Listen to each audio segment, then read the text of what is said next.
Good morning mga idol. Maaga nga pala tayo nagising ngayon kasi maaga pa ang ating klase. So ayan, papasok na kami ng classroom. So kailangan natin mag-intindi. Ayan nga pala, bumalik na si Mark. Isang linggo yan nang wala. Baka kasi yan ay chumpas. Kaya yan tagal na wala. At ngayon nga pala, ilumabas din kami mga lodi kasi magkakanta kami ng research. Pumunta kami sa isang barangay para papagmahan kay Cap yung aming papagmahan. So inabot lang kami ng traffic dito. Ayan mga lodi, pakaway-kaway pa yung isang kasama. At yung isa naman parang wala na sa mood. Mukhang dito ng kachupes kaya ganyan. Kaya ngayon, kumain na lang kami sa gutuhan. Kasi itong kasama ko, nagiyang maggoto. Kasi gutong-guto na daw siya. Ayan, tingnan mo, kumukha na ng kutsara. At tuwan-tuwa na mga kasama ko. At maggogoto na kami, kumakaway-kaway pa.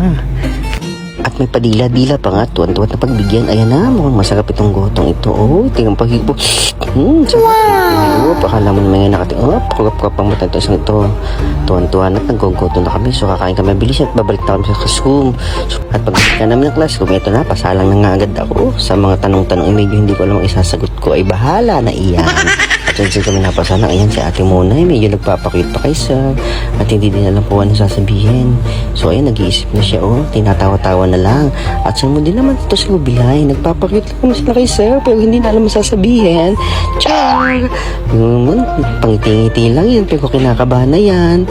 At sumunod na nga ito sa Cadelino, pahawi-hawi pa ng buhok, tapos pahawak ako sa lamin, pangiti-ngiti lang kay sir, dinadala sa ngiti para lang ma-distract si sir, kaya ganyan-ganyan lang yan pero hindi na alam na sasabihin.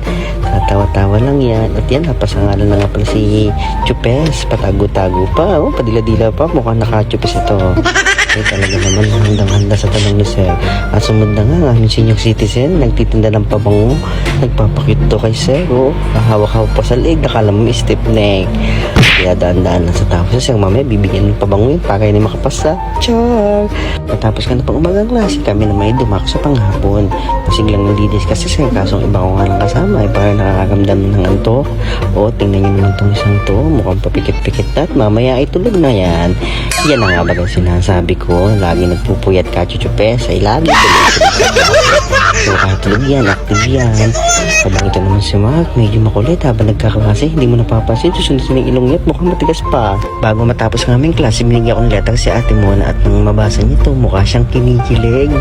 Hindi niya maintindihan ng kanyang mararamdaman kaya napahatawa na lang siya.